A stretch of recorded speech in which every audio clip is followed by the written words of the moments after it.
Hello everyone, my name is Achilles and welcome to the channel. Today we'll be talking about a phenomenon that's been happening recently, which is the isolated staircase mystery. In particular, an old Reddit thread about a search and rescue officer telling us his experiences with these staircases. But if you guys do enjoy the video, consider subscribing because I post content similar like this every single week. Yeah, but with that out of the way, my name is Achilles and thank you all for watching.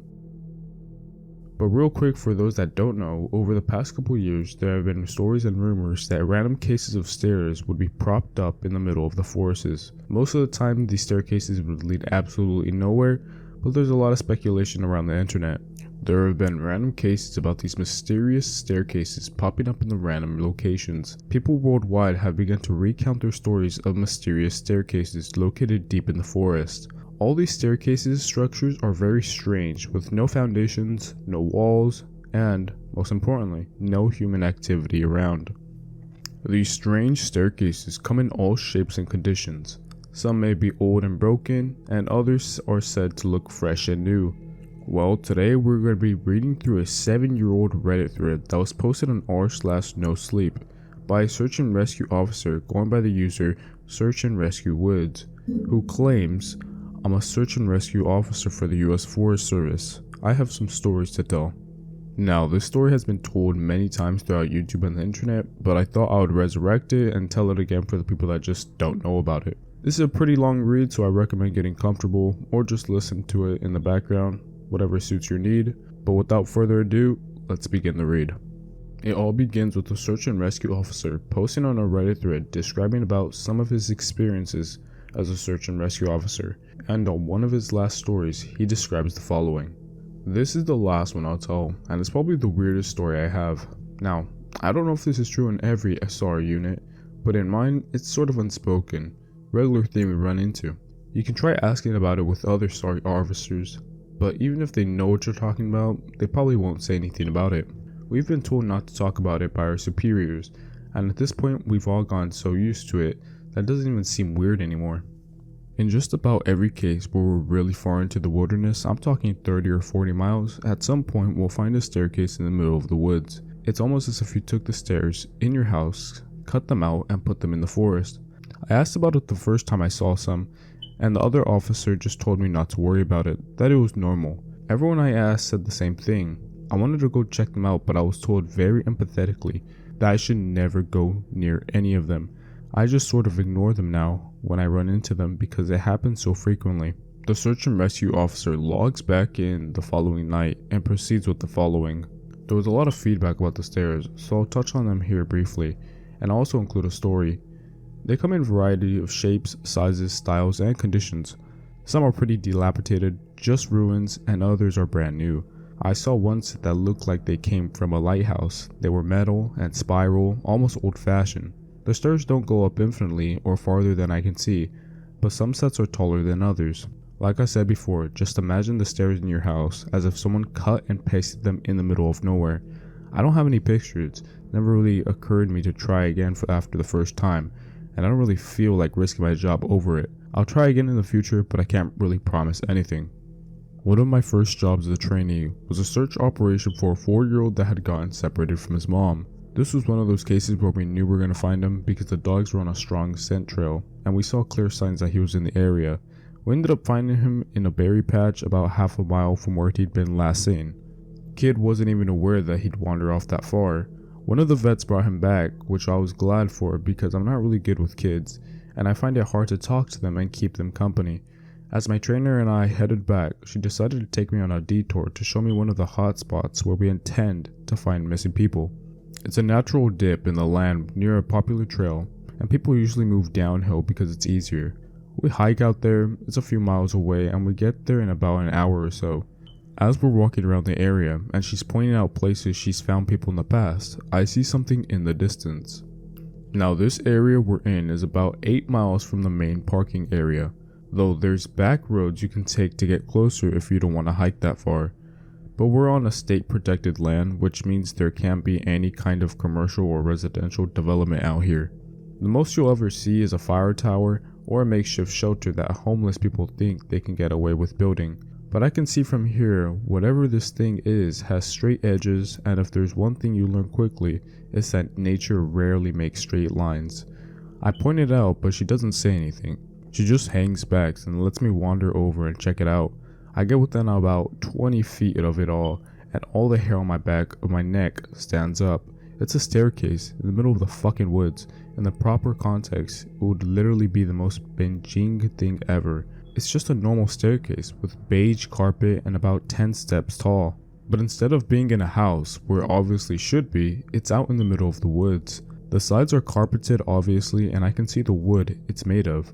It's almost like a video game glitch where the house has failed to load completely and the stairs are the only thing visible. I stand there and it's like my brain is working overtime to try and make sense of what I'm seeing. My trainer comes and stands next to me, and she just stands there casually looking at it as if it's the least interesting thing in the world. I ask her, what the fuck is this thing doing here? And she just chuckles and says, get used to it, rookie. You're gonna see a lot of them.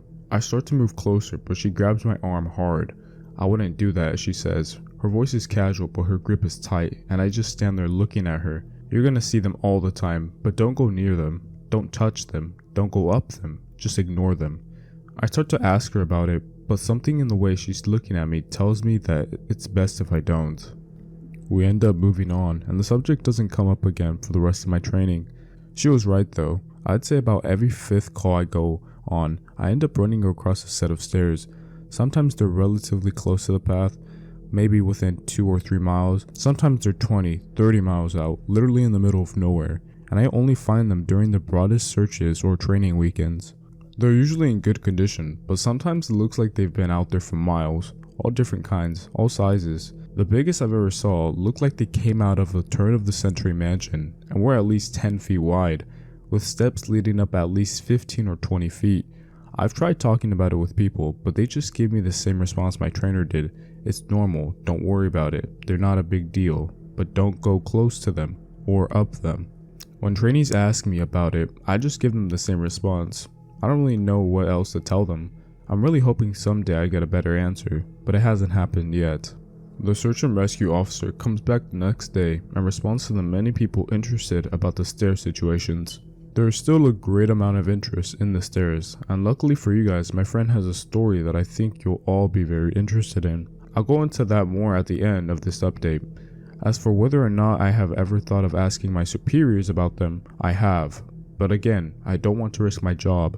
However, one of my former superiors no longer works as a SAR officer, and it's possible that he may be willing to talk to me about it. I'll be speaking to him later in the week, and I will let you all know what comes of that. My buddy has been a SAR officer for about 7 years. He started when he was a junior in college, and he had a very similar experience when he first encountered the stairs. His trainer told him almost the same thing mine did, which was never go near, touch, or ascend them. For the first year, he did just that, but apparently his curiosity got the better of him, and on one call, he broke away from the line and went to go check a set of them out. He said they were about 10 miles from the path, where a teenage girl had vanished and the dogs were following a scent. He was on his own, lagging behind the main group, when he saw a set of stairs off to his left. They looked like they were from a new house because the carpeting was pristine and white. He said that as he got closer, he didn't feel any different or any weird noises. He was expecting something to happen, like bleeding from his ears or collapsing, but he got right up next to them and didn't feel anything. The only thing he said that was odd was that there was absolutely no debris on the steps. No dirt, leaves, dust, anything. And there didn't appear to be any signs of animal or insect activity in the immediate area, which he found strange. It was less like things were avoiding them, and more like they just happened to be in a relatively barren part of the forest. He touched the stairs and didn't feel anything except the sort of sticky feeling you get from a new carpet. Making sure his radio was on, he slowly climbed the stairs. He said it was terrifying, because the way they were stigmatized, he wasn't sure what was going to happen to him. He joked that half of him expected to be teleported to some other dimension, and the other half was watching for a UFO to come swooping down. But he got to the top with little event, and he stood there looking around. But he said the longer he stood at the top step, the more he felt like he was doing something very, very wrong. He described it as the feeling you'd get if you were in a part of a government building you have no business being in, as if someone was going to come and arrest you or shoot you in the back of the head at any second. He tried to brush it off, but the feeling got stronger and stronger, and that's when he realized that he couldn't hear anything anymore. The sounds of the forest were gone, and he couldn't hear his own breathing. It was like some kind of weird, awful tinnitus, but more oppressive. He climbed back down and rejoined the search, and didn't mention what he's done, but he said the weirdest part came after that. His trainer was waiting back at the welcome center after the search ended for the day, and he cornered my buddy before he can leave. He said his trainer had this look of intense anger, and he asked what was wrong. "You went up to them, didn't you?" My buddy said it wasn't phrased as a question.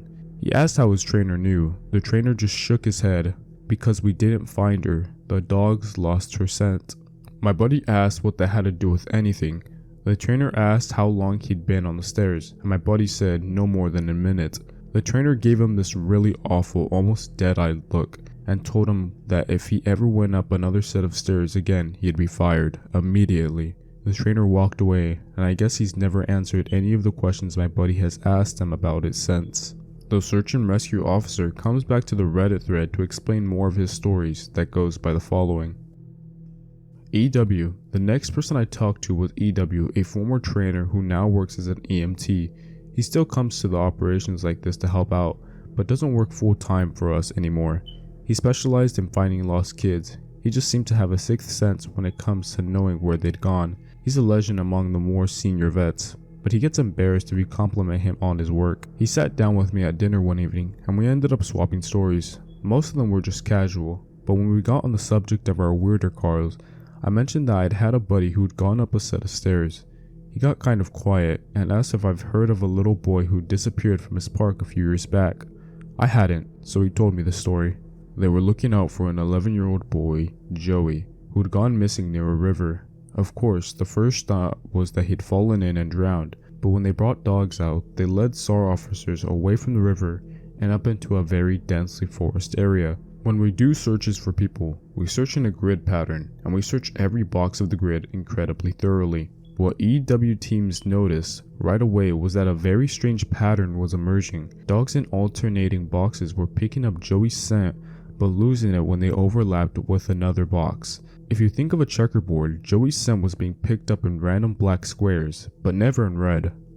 This of course didn't make any sense, because how could the kid bounce from area to area without leaving a scent in each place he passed? EW and his partner passed into a new box of the grid, and EW noticed a set of stairs about 50 yards away. He tells his partner that they need to go check near it, but his partner flat out refuses. He tells EW that he's made it a point never to go near any stairs he sees, and that while it may be routine, he's not to pretend that it's normal. He tells EW that he'll wait inside while EW checks. EW says he was irritated, but he felt for the guy and didn't push him on the subject. I walked over to the stairs. They were small, kind of like stairs into a basement. I don't really feel strongly one way or the other about them. The stairs, so I wasn't scared or anything. I guess I'm like everyone else, I just prefer not to think about them too much. Anyway, I went over and I could see that there was something lying out on the bottom step, sort of curled up. My heart sinks because of course you always hope for the best, and we were confident that we'll find this kid alive, because he's only been missing for a few hours. But I knew right away that it was him, and that he was dead. He was curled up in a little ball on the step, holding his stomach. It looked like he'd been in horrible pain when he died, but I didn't see any blood, except some on his lips and chin. I radioed in that I found him, and we got his body back to command. That poor family, they were devastated. The parents couldn't understand how he'd be dead, because he'd only been gone for such a short amount of time. On top of that, we didn't find any obvious cause of death, which just made it worse. I figured he'd probably eaten something poisonous, since he was holding his stomach when I found him, but I didn't want to guess. It's hard enough to hear that your kid is dead, let alone have some stupid SAR guy guessing about what happened. They took him away, and I went home and tried not to think about it. I hate finding dead kids, man. I love this job, but it's one of the reasons I left. I've got 2 daughters, and the thought of losing them that way, He choked up a little hard. I'm not great with emotional stuff like that, and it's always sort of awkward to see a grown man cry, so I didn't really know what to do. He pulled himself together though eventually, and he kept going. We don't always hear back from the coroners about the cause of death. It's not really our job to know, I guess, and sometimes if they think it's foul play, they won't let us because of legal bullshit. but I've got a friend who works for the sheriff's department and who usually pass along any interesting info if I ask. In this case though, I actually got a call back from him about a week later. He asked if I remember the kid, and of course I do, and he says some seriously weird shit is going on. He tells me, "EW man, you're gonna think I'm crazy, but the coroner has no idea what happened to this kid. He's never seen anything like it." My friend goes on to tell me that when the coroner opened the kid up, he couldn't even believe what he was seeing. The kid's organs were like Swiss cheese. Quarter-sized holes were punched clean through just about every single organ this kid had, aside from his heart and lungs, but his colon, his stomach, his kidneys, and even one of his testicles were full of these clean holes. My friend said the coroner described it as if someone had taken a hole punch and punched holes out of everything. They were so neat. But the kid didn't have a scratch on him, no entry or exit wounds. The closest anyone there had ever seen like it was a guy who'd fill himself full of buckshot a year or so back while cleaning his rifle. No one had a clue what could possibly have caused it. My friend asked if I'd ever heard of anything like it, or if we've had similar cases in the past. But I'd never even heard of something like that, and I told him I wasn't going to be of any help to him. As far as I know, the coroner determined the cause of death as something like massive internal bleeding, but no one knows what really happened. I've never been able to forget that kid. I have nightmares about it sometimes. I don't let my kids go into the woods alone, and when we go together, I never let them out of my sight. I used to love it out here, but that case and a couple of others just sort of ruined it for me. Dinner was over, so we started to clean up and go back to our cabins. Before we went our separate ways, he put his hand on my shoulder and looked at me really close. He tells me that there's bad things out there, things that don't care if we have families or lives, or that we can think and feel. He tells me to be careful, and he walks away. I didn't have a chance to talk with him again, but that story stuck with me. The search and rescue officer then immediately continues to tell another experience about a vet that goes by the name PB. PB, by pure coincidence, I got to talk to another vet, PB, who's been in the SAR field for years. We were partnered on a grid sweep during a training exercise, and we're chatting casually about how we liked the job and what kind of things we'd seen. At one point, we passed an old set of stairs though. These were probably from an old fire lookout, given the area that we were in. I sort of casually mentioned that I was curious about the stairs, and that I wished I knew more about them. He got kind of quiet and looked like he wanted to tell me something, but he wasn't sure if he should. Finally, he told me to turn my radio off. Obviously, this is something we are never ever supposed to do, but I did it, and he did the same. About 7 years ago, he tells me that he was on a call with a rookie. They were in an area of the park that's had a lot of strange reports and events. Disappearances, stories about lights in the forest, odd noises, things like that. The rookie was totally spooked, kept on going on and on about things out in the woods. According to the PB, the guy wouldn't stop talking about the goat man, just on and on. Goat man this, and goat man that. Finally, I told him that there was plenty else to be afraid of out here that was very real, and that he'd better get over this thing with the goat man. The rookie wanted to know what kind of things I was talking about. I just told him to shut up and walk. We crested a little ridge, and there was a staircase about 10 yards ahead. The rookie stops dead in his tracks and just stands there looking at them. I tell him, "See? That's something you should be afraid of." The rookie asks me what the hell these are doing out here, and for some reason I just open up and tell him the truth, or what I've been told is the truth. I could have gotten into a lot of trouble for what I did, and I could get in a lot of trouble for repeating it to you. But you're a nice kid. I want you to stop looking into this. Quit while you're ahead. So I'll tell you what I know under the condition that you never breathe a word of this to the supervisors. I told him I wouldn't say a word, and he double checks that our radios are off. When I first started out, we were a little less tight-lipped about them and the other things that happened out here. We warned people before they were even hired that there were weird shit going on. I guess the Forest Service was tired of having such a massive turnover rate, and they wanted people to know what they were getting into. So they started having people sign these agreements that they wouldn't go to the media about what they were going to see. The Forest Service didn't want to scare people away, so the last thing they needed were spooked rookies running off to the media with stories of ghosts and haunted stairs. But eventually, they found out the agreements weren't necessary. People not only didn't want to talk about what they saw, they wouldn't. A few times media tried to talk to the people when kids or hikers would disappear, and no one would say a word. I can't really explain it. I guess we just don't really want to admit anything is wrong. This is our job, to be out in the woods every single day. We don't need to be spooked, and the best way to avoid that is to pretend like everything's okay. So I'll tell you everything I think of, and after that, I'm done talking about it for good, and I expect you not to bring it up around me ever. The stairs have been out here as long as the parks exist. We have records going back decades describing them.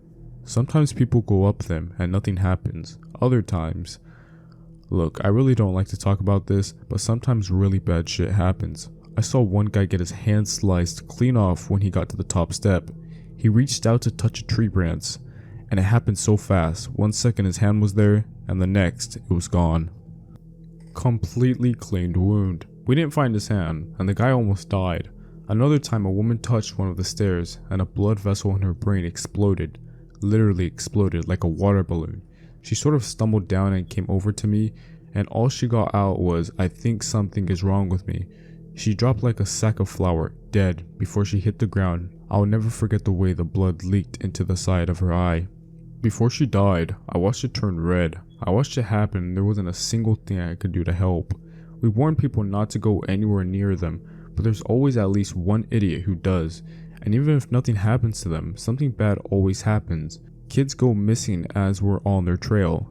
Someone dies the next day, cut in half in a completely safe part of the park. I don't know why, but something bad always happens. I don't know exactly why they're out here, but it doesn't matter. They're here. And if we're smart, we'd tell our new officers exactly what they're capable of.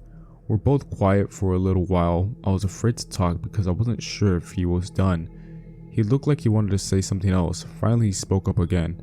Have you ever noticed how you can't find the same ones twice?